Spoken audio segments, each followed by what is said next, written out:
Is your Tata Punch display not working? You're likely experiencing no display backlight, power, or reset issues, which often stem from software glitches or hardware faults. Start with a soft reset by holding the power button for 5 to 10 seconds. If that doesn't work, try a hard reset by disconnecting the car battery for 30 minutes.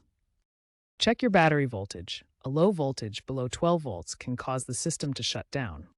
Use an OBD2 tool to check for error codes, specifically looking for display module failures like B1000. For no display backlight, examine the LED backlight circuit for overheating or moisture damage. If the display froze, a reset fixes this.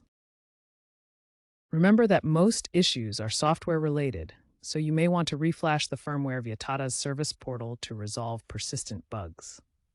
This fixes 85% of issues according to internal survey. If basic resets fail, the issue might be hardware related, especially in pre-2023 models due to faulty capacitors or LCD panels.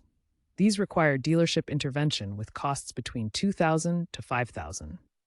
Ensure proper grounding and replace blown fuses. The display circuit uses a 15-8 fuse. Clean corroded battery terminals and reset the body control module. If a software update caused a blackout, attempt a factory reset via the hidden menu by pressing volume plus power for 10 seconds, then reinstall the OTA update. Some batches of vehicles from 2022-2024 were recalled due to backlight flickering and require free replacement. To prevent future issues, perform regular battery checks, avoid extreme temperatures and moisture.